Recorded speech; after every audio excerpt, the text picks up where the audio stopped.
It's important that we, 100%, stress this because while some of the issues still remain, and then you already pointed out 4ㅅ, I feel like Bao and Becca also haven't had the biggest impact. Last game was particularly egregious where Teddy, of course, was able to pick up a really big early lead, but I feel like even in the games before that, 4ㅅ, you know, in the first game on the Zoe picking up early kills and then not really being able to leverage it consistently, are the type of things where, while we thought that DRX were going to have a rough time, and you still see those shine through. I think King has been insane today. Like, legitimately, yeah, he's been fantastic. And standout player who has been able to consistently find plays regardless of the game state and the situation.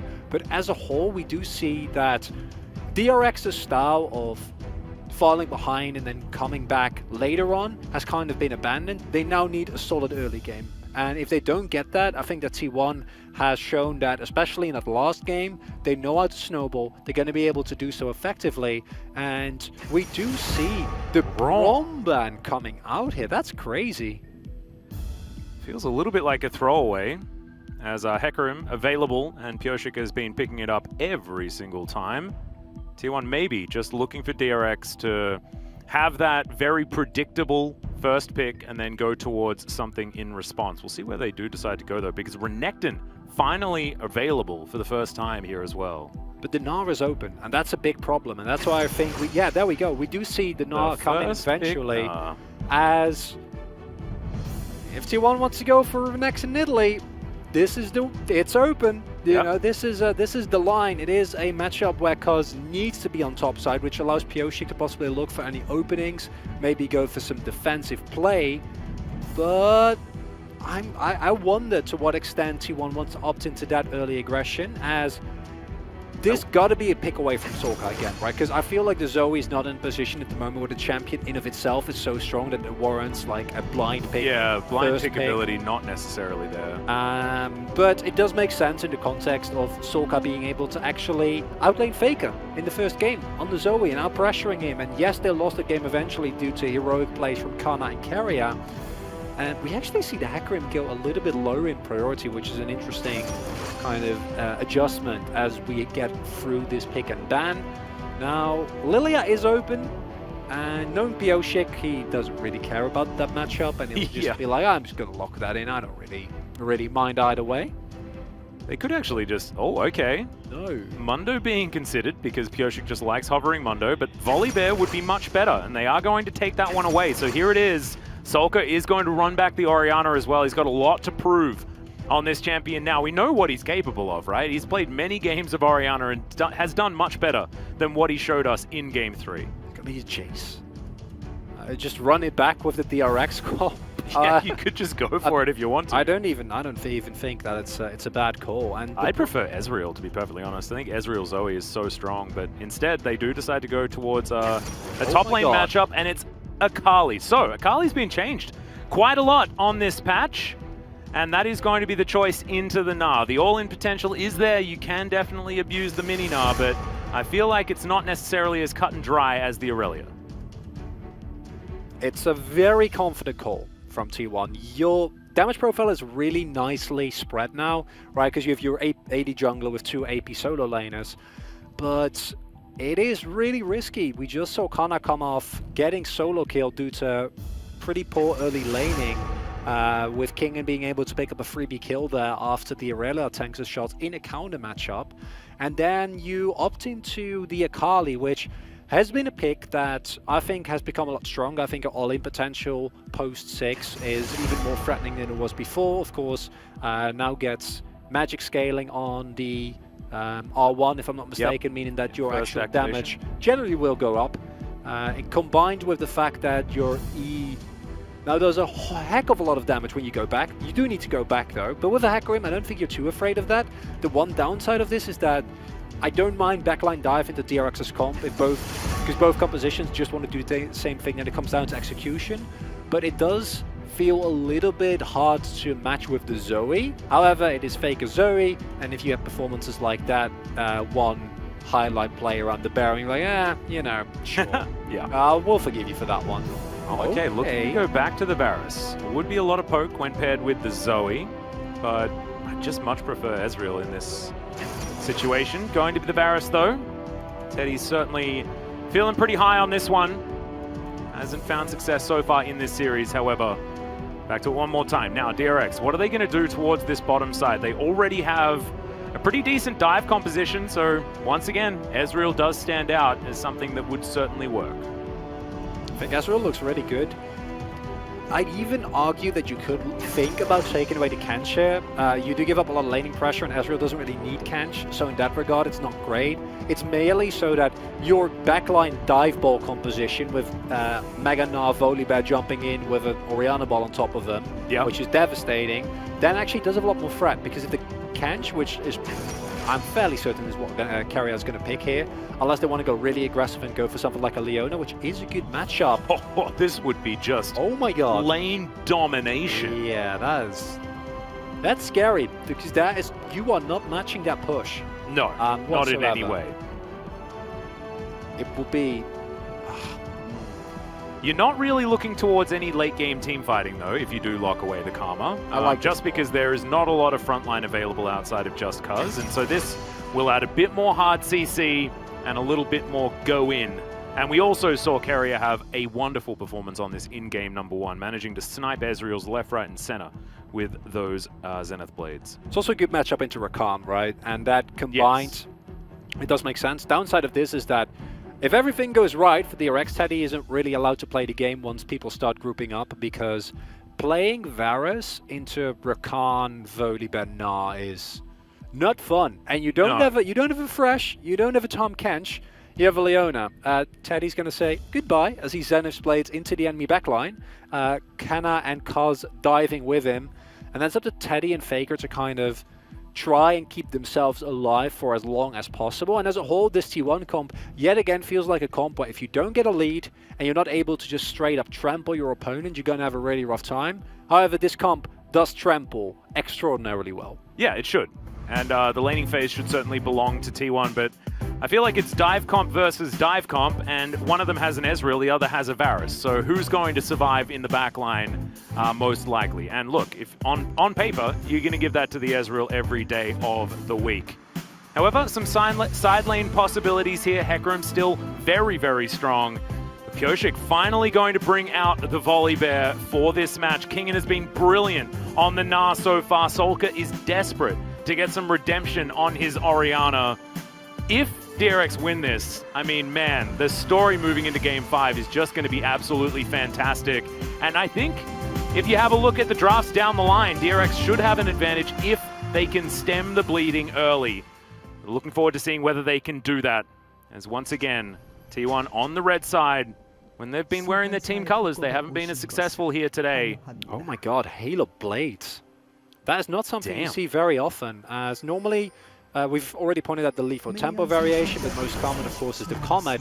Lethal, or rather Halo Blades, of course, in terms of early short trades, it's insane. And once you have your W and you can use get blight stacks stacked quickly rather on your opponent, I can't imagine your early game trading power is just disgusting. Wonder if he went for Inspiration second, or if he did go for Mana Flow Band, because otherwise, until he gets he did go. Oh, okay, went for the cookie, so not for Mana Flow. I actually expect that to maybe impact a little bit until he gets his tier stacked up, which he should be able to pick up on his second back. First back, of course, reserved for a nice serrated Dirk. Otherwise, no real surprises here, I'd say, in terms of runes. And I do think that DRX, as we look across these games, in terms of cohesive drafts, have definitely edged out T1. I think that the last T1 composition was very clear-cut. The first one was very conservative, a lot of power picks, but the second one especially just felt like T1 just drafted themselves into a hole, and then DRX were able to play that one out really, really nicely. First Volibear pick, and Volibear, I think, is in a great spot at the moment, has really, really nice setup, and post-6, DRX are a force to be reckoned with. Not to mention he's gone the Battle Bear this time around as well. It is going to be Press the Attack. Last time we did see this one come out, I believe it was the Predator picked up by Cuz, who just showed us how strong the Volibear can be as far as early game ganking power. This works out a little bit differently, as our Sunlight going to be procced there, and you can see that, you know, this is a lane that's going to be very, very difficult for Bao and Becca. I don't think, like, they shouldn't be dying, right? Just because there is a lot of safety in this lane with the mobility that they have. But still shouldn't be able to win out any straight-up trades as Carrier looks for the Zenith Blade as soon as he hits that level 2. And this is a full wave. It seems to be pushed towards this Ezreal Rakan. And we also have Kuz pathing towards bot side, so if they get a lot of poke and actually land down some meaningful damage, Bao and Becca actually might be in for a rough time. So they need to be really respectful, don't trade too much, just let them shove you in. This early on, the Varus isn't really going to be able to reliably take off plates.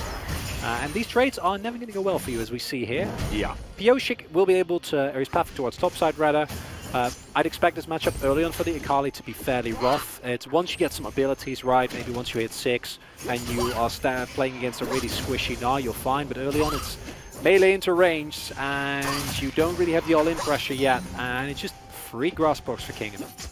Stacking him up for the moment, trying to find as many boomerangs as possible. And as you say, it's going to be illustrated in the CS gap. Faker also able to, you know, stay ahead in this lane. It is going to balance out as he's just going to give Kuz an opportunity to lock down the bottom side. Rift Scuttler, Pioshik, decent win rate so far on the Volley Bear in the jungle. This, of course, comes mostly from a year ago.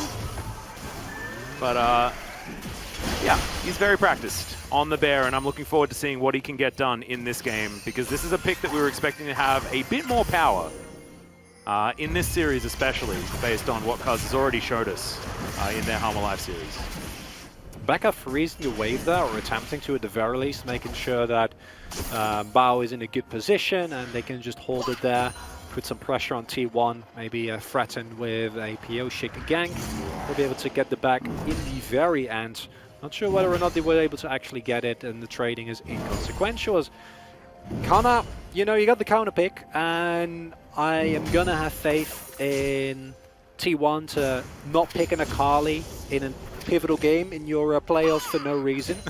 But the early game, as already said, as expected, not great. I think once Kuz pays attention, once you hit level 6, it might look completely different. But for right now, it is very much King in full control of this lane. Fortunately for T1, Faker and Teddy Carrier are the ones that are controlling the other lane, so Kuz not playing without any priority, which is generally very unpleasant as a jungler. Absolutely. So the Hecarim should be fine. The Akali, maybe not so much, as you can see, over double the CS in favor of Kingen right now at this point in time. Bao and Becca still struggling against this combo, but Bao has been just picking up the opportunistic CS where he can find it, and has actually created himself a slight advantage, in fact. Despite not exactly having lane control. Faker missing that bubble there, but not going to get punished. And here is going to be the first Drake going over to the Hecarim. Not much of an answer here, as you can see. Kana immediately teleporting back to this lane. And Kingen probably going to be doing the same thing as well on the other side whenever he would like to. He doesn't even need to teleport yet. Just the level advantage and just the control he has at the moment is enough to zone away Kana, who will be getting a relevant Drake this game as well, which is very, very nice, as we have actually been treated decently well here tonight. Only had a single Cloud Soul, and that one was, in the end, still enough. As I wonder how this matchup is going to go post-6. It's not a matchup we've seen for a really long time. Akali, even though she was changed/buffed, has not really seen the forefront in the LCK as of yet. But it is a champion where we know if you ever get a lead, doesn't feel very fun or interactive for the opponents. Now, Ezreal has a little bit more ways of dealing with it, but it's still always something that you're going to have to play so respectful to. Yeah, this backline dive on both sides of the Rift is in fact very, very scary. Imagining the Gnar and Volley Bear together just launching themselves towards the backline is going to be very, very rough. So now Kuz finds Pioshik inside his jungle.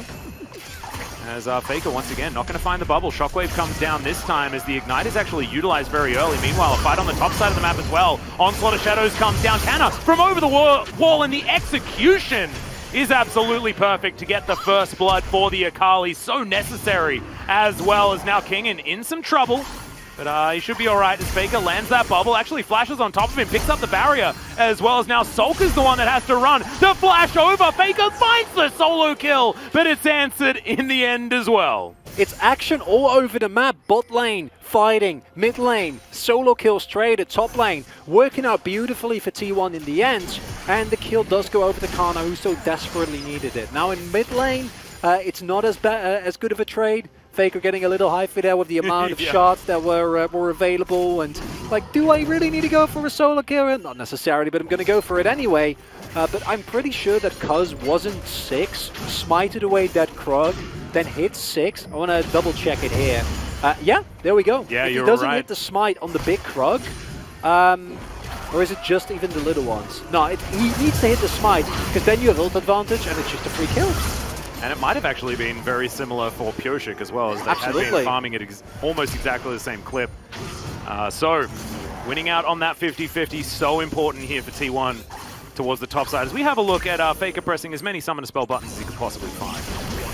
Yeah, and makes a little bit of sense knowing that the shockwave has already been invested and Faker sees the barrier.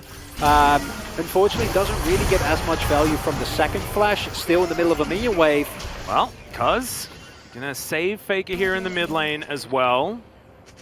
Ulti is utilized there by Pioshik, but they didn't actually wait before the shockwave was available. It now just comes off cooldown. So it didn't quite have the damage in order to take down the Zoe. His carry is just going to help Faker come through here, look to pick out all of these minions, get himself a reset that is not going to be quite as punishing as Kana starting to step forward in this lane, as you can see. Herald is a really big one. Both teams are collapsing. Yep, in they go. There's Carrier flashing on forward. Onslaught of Shadows comes down and Solka completely removed from the fight. Finds a couple with the shockwave, but he is too far out of position. The rest of DRX say, well, I guess we'll take a consolation blue buff and hope things are going to be okay. Chains of Corruption land onto Becca. Quickness utilized. He will get himself out of the way. So, T1 winning out on this one in the end, and we do have actually Faker picking up the Eye of the Herald. Can use that wherever he would like. Things are not okay for DRX here. They're losing out repeatedly, and in of itself, giving up objectives isn't a huge problem, but giving over kills to these solo lane carries on the side of T1 really is, because T1, when fed this composition, warps into a super oppressive 1-4 composition where you have Kana in the side lane, no one can deal with him because he got a couple of kills early, and then the poke from Faker and Teddy is not fun to play to. Sorka finds some nice sidesteps, but the real problem is just the all-around positioning. Can't be that far up with your bot lane, is slower on the rotation, because even if you do like hit a big ultimate there, it doesn't matter, there's no follow-up. You need to actually be able to have the rest of your team and respect appropriately. Not the case there, and it's not end of the world. Again, the wombo combo is insane. Might find a kill here. Yeah, we're looking for it. Pioshik's going to dive on top of Carrier right now, keeping himself alive for a while, but the exhaust is going to be put down. Solar Flare comes through as well. They trade 1-for-1, and now Teddy's looking for more. The teleport coming through to help out. And there's a horse down here at the same time. Piercing Arrow will connect. The Rampage just has a drive-by. And now Faker gets to come on through, throw down all those summoners with the W, and T1 will mop it up. And DRX looked so good in the games that they won, but now they're just getting outmatched all over the map. Kana also having to use his ultimate defensively. Sorka going for roam. DRX want to make a cross-map play. Yep, they're looking to see whether they can get up here. Let's hope that the Shroud's going to be available. A Shuriken backflip to get out of the way of the UFO. And Solka will come through, deny that minion wave. Shockwave's going to be flashed, and Kana should make it to relative safety, but will have to give up control of his turret. See the pinks go down towards the mid lane. T1 says, Faker, shove that lane and throw down the Herald that you still have in your inventory. But that turnaround on the bot lane, man, I know we're going to see a replay of that, and I really want to, because you see the knowledge of Carrier and Teddy that they can actually turn this around, that this is not something that you're going to get away with just trading a kill, and it's because these double ultimates are available, right? So the damage coming through here is not nearly enough. There comes the Solar Flare. And then the W-empowered Q from Varus is just... it's gross. Disgusting. And this is the power spike that you're looking for. Getting a couple of kills this early is really nice, as Cuz says, that's fine, I'll tank the turret, no problem whatsoever. Bao has no amount of skill in the world. Unfortunately, they can outplay that. And the topside play doesn't work out for DRX. Yeah, so the response is not going to be there. They just lose 3. As we get a look in on Teddy, as Kingan's just going to get a solo kill. So I guess in a delayed sense, the top lane play does work out, as now Kingen will be able to get a whole bunch of plates as well. Unless he wants to deny the entire minion wave, in which case he's just going to back away. So Canna struggling a little bit in this matchup. It does certainly feel like Kingen has been the better man as far as the 1v1. And this is with a counter pick, right? Like, it's not something you get away with. Kingen, as you say, crushed it straight up. It's sad, but I think in this scenario, it might truly be better top lane doesn't win. Which is unfortunate reality, because we all know better jungler always wins. That's like rule number 1 of League. Yeah, Kingen actually has the mistake as well, where his name starts with K and I, and there is another top laner that suffers from that particular issue himself here in the LCK. Yeah, where you get the gold lane, you get the solo kills, but it doesn't actually matter. Yeah, because there are 3 mon coming, and you're fed, but you don't have Meganar, and there's a lot of damage available. Yep, and now he's going to be put into the blender. Canna gets underneath the turret, and you don't even need perfect execution to lock that one down. It's just too many strong members on T1's side. It's just a little bit unfortunate for Kingen. And DRX are getting out-tempoed across the map, and this is T1 playing a lot more like their their last game rather, where they're consistently looking for plays, trying to force. And there they had a comp that actually was built to do that. I think this comp to a lesser extent it's more just T1 trying to force the issue, use the priority. This is, I think, the 3rd dive that we've seen of them this game, where they're just continuously looking for openings. And this is where the DRX comp is weak. So as a DRX fan, yes, they're 2.5k gold behind, but it is not the end of the world. Like in game number 2, or game number 3 rather, there is still the angle of finding the big ultimate. And the team comp from T1, the only front line is carry out to a lesser extent Cuz, so if you can actually find those backline and blow them up, still possible here, but considering how the last game went, Atlas, I'm not very optimistic. No, it is certainly a worry. That being said, this is DRX territory. They're going to have to do some vintage DRX in order to get themselves out of this one. As up towards the top side comes Cuz. Kingen's got a huge target on his head. And Cuz is just saying, well, you can try and escape if you can. Nara's going to get him out of there, or at least attempt to, as Canna is going to avoid the UFO. The wallop is going to be good though, and Sulker is going to come on forward. Watch out for the orb. Let's see whether the shockwave is going to connect. Canna's got a blast cone there and will utilize it in order to create enough space. Now Carrier, possibly out of position, but Pyosik is going to be distracted by a Rift Scuttler. And Faker is going to finish off the outer turret in the mid lane. It's the best turret to go down for Zoe, because now all of a sudden the mid lane is dangerous territory. Oh, speaking of which, Faker looking for it onto Sulker here. Prowler's Claw comes out as well. Shockwave does find 2 this time. Faker has to flash to get himself out. He waits, has the blast going. The dissonance isn't enough damage. But that is definitely a very friendly move, as Pyosik looks to try and catch some backs, but he won't find it. I think it was trying to look for the cheeky kill on Faker there. Just like backing in the brush, throw my lightning. But unfortunately not enough. Might be able to pick up a play here on the bot side.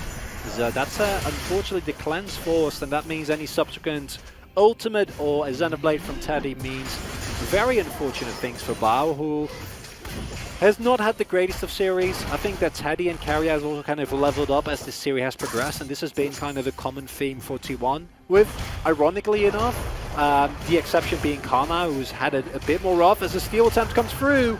And Pyosik just has to leave. Cuz says thanks for the leash, and that's just the state of the jungle at this point in time. Unfortunate for Pyosik. He almost got away with it, and Cuz, you can see the big grin on his face as well.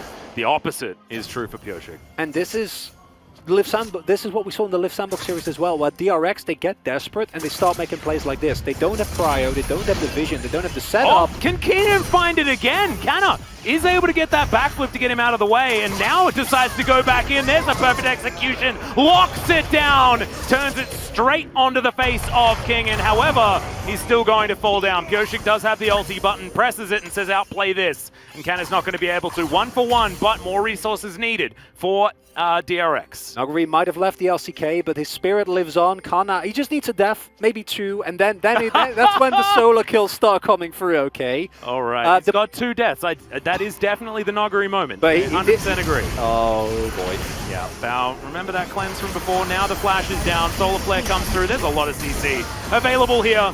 Grand entrance, that's pretty cool, but I think Faker can actually survive this pretty comfortably, and now Becca has to escape. Solka going to move on down. He's been putting out fires this entire game. Now they're just zoning DRX away from this situation. 4 versus 2. ㅅ is on the top side of the map. And now T1 should be able to at least finish up this outer turret as Bubble's going to connect as well at the same time. And yeah, it's a lot of damage with these piercing arrows as Duskblade already completed for Teddy. You know what makes matters worse is the fact that we're looking at an Infernal Drake. Zoe, Akali, Varus? and Varus with Infernal Drake is, I think the words we're looking for is not good. Yeah. I mean, we could get more eloquent than that, but that's what it will always boil down to. Sometimes the more simple option is the best. I tend to agree. Why use a large word when a small one will suffice, you know? That is a reference, but I'm not entirely sure what to, but I know the original quote. Yeah, it's an oldie. An oldie but a goodie. As, okay, Teddy coming back into this mid lane, he'll tidy this one up. Top lane out of turrets, also very weak. In fact, they've got turrets ready to fall across the map here on T1's side. The map control coming out yet again. This has certainly been their strength throughout this series. And coming into this game, we talked about T1. If they find leads, their comp is, or their draft runner is so good at running over. And this is something that we see even here with Kana getting taken low, but King and Frozen, his entire rotation, doesn't actually get it. And this is a change to Akali, right? The second activation of her E has so much damage now. It's no longer like a 50-50. It's a super backloaded ability where the second the going in actually gives you all the damage that you need. The punish is really nice here from ㅅ, but the damage is already done. Akali getting fed is a problem in of itself. And here you benefit from Carrias and Teddy's impeccable laning presence that they've had the entire game. And honestly, there isn't that much that you can do as the DRX bot lane, because with this matchup, you're going to be shoved in. If you get shoved in, like, at some point, Leona's going to hit something, and you need to cleanse, and there's nothing you can do. And that is the kind of inevitability that T1 have kind of lacked in the earlier game drafts, and I'm happy to see them move away from it. I still think this draft is quite a big risk, but at least they're playing to back it up, whereas in the early games we saw tonight, not the case. Whereas DRX, it's 3K, it's not insurmountable, but playing against the Zoe that's this fat and looking at the Infernal Soul of all things is rough. It is. 2 items already completed as well. Horizon Focus is done as now Cuz going to get engaged on in the bouncy castle, not going to be pulled back by that shockwave as Cuz is going to ulti out. Solka takes a bit of damage from the Paddle Star, but will remain alive, and T1 also going to get out of there. Okay, ㅅ now should be able to find Teddy. The flash comes through, but the stun is going to be there. ㅅ ohm wrecks the turret, and Bao will survive in the end. The last auto will be denied.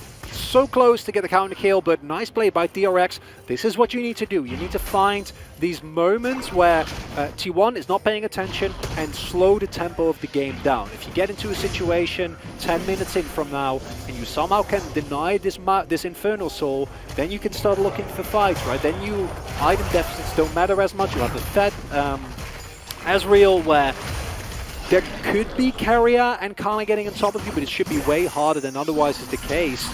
Faker so fed. Yeah, that's a lot of damage. However, not enough to take down Solka through his Command Protect. As we have a look at this one more time, Teddy just a little too far forward. It's greedy, right? He just wants to get the Q. He wants to see the big damage numbers pop up over the Azrael. Understandable, but that one ward gives him a false sense of security, moves too far upward. Well, like if it's a wave, you're like, okay, sure, Teddy, but this was just queuing back. It's not worth it. No, not really. It's understandable, sure. Can still very comfortably clear out these waves, though, not the end of the world for T1 whatsoever. 2 minutes on that Infernal Soul point, one of our earliest souls available so far this series. We remember in Game 1, took forever before a soul was even available. But now it's going to be ticking on up at about 24 minutes or thereabouts. Riftmaker done for Canna as well. Fair bit of damage available for the Akali, but I want to see DRX utilize their comp effectively. Actually find that dive into the backline. Expose Teddy for the complete lack of peel that he has. And ㅅ going to find Cuz here. Takes a bit of damage, as you can see, and he's pretty tanky, is good old Volibear. Canna splitting on the bottom side of the map. And the more T1 split DRX up, the more difficult it's going to be for DRX to win the game. Oh, okay. Actually, really healthy there back at bone plating. Yeah. Really nice. gives you a lot of more survivability, as we see. The poke from T1 not really sticking, but it doesn't matter. It's all about what happens in the next minutes. And DRX, I love that they try and set up vision here, because you need vision. You need to make sure that you know where the poke is coming from. You need to shove out these waves in the mid and bot lane. Then you need to set up maybe even a possible flank for Kingen so that he can teleport in. Because if Becca, Pioshik or Kingen don't fight backline axes, then the fight against T1 becomes impossibly hard. Someone needs to die. It might be Teddy, it might be Faker, but when that fight starts, it can't be easy. Yeah, it just becomes extraordinarily difficult for T1 to survive if DRX are able to actually get a fight on their terms. But still, I mean, when the snowball starts, you mentioned, like, this is a risky draft, but the early game has gone the way T1 wants it to. Maybe not quite to the extent that they would have liked, but Soul Point is the thing that is so incredibly important, especially when it's this Infernal Soul that will absolutely help this team so much. Kingen needs more of an R-bar here. See where he can actually gather it as Faker. Fair bit of poke right now as well, as Becca might not even be able to quickness in now with that health bar. Carrier also getting poked. Ezreal, certainly a champion that can do so as well, but DRX just bullied out of the area. They know that they don't have the health bars to challenge this, and it's just Infernal Soul stolen away. The backs are even stopped as Solka is in trouble. He does find a defensive shockwave, flashes his way out, and he survives. Somehow they trade supports. That's not the target that they were looking for, so definitely a sick play is now Canna. Off to the side, he's looking for Kingen, ults his way through and then gets back to the Shuriken. Not able to lock that one down, but T1 now have just so much more value in this composition. The Infernal Soul is so strong, but DRX demonstrating that they have still got fight left in him. Oh, that's a big teleport. Kingen, if he can get his Narbar. Yeah, it's in a pretty good position right now, but you can see Cuz just going to try and execute Bao. Bao, he's out of this fight, burning down with the red buff as Faker locks down Kingen as well. Cuz is fighting 1 versus 3, by the way, and this is why DRX needed to try and go for that reset. They had their back stopped, and Cuz says absolutely not, my friend. And now Pioshik at the mercy of T1. The huge piercing arrow is going to connect and connect again, as Beck is now in so much trouble. He has to get back to his fountain, and T1, oh my goodness, that was revolting. T1 is just playing Duck Hunt. They're just sitting there, they're shooting skill shots, and DRX, they can't actually get on top of the carries, and here you see why this kind of composition is so oppressive. DRX themselves have showed it why these poke comps can do so much, and an Infernal Soul again is a worst case scenario, because it means that no matter what you do, unless you straight up win the fight right from the get-go, you can't match the damage, you can't match the elongated fights in a very different way that an Ocean Soul does, but still just as debilitating. And Mouth, here goes the Baron, and sieging with this composition and an Infernal Soul is a nightmare for DRX. Yeah, they have to now deal with absolutely everything and the kitchen sink, as we are going to have a look at this replay once again. Carrier, I mean, it was ultra optimistic, but Solka actually surviving here was just insane. It was really nice. I was just shocked by what is about to happen, where Kaz is like, actually no, this is the line. I can go in here, because he runs away, and I'm like, no, what is this? Hecarim, might have reminded you, Hecarim was nerfed, and yes, this is a fat Hecarim. Yes, he has the Infernal Soul available, but he's building full tank. Yeah, Infernal Soul, pretty revolting, as we're going to have a look at live here. Carrier looking for Kingen, he'll find it. Oh my god, Teddy, that damage is ridiculous. And the Gnar is very, very dead, just not able to be pushed up in a side lane here. But what option do you have as DRX? Kingen obviously just trying to deny as much value for this Baron as possible, but it's already netted them a 2,000 gold Baron power play. Pioshik is getting the scuttle though. That's something.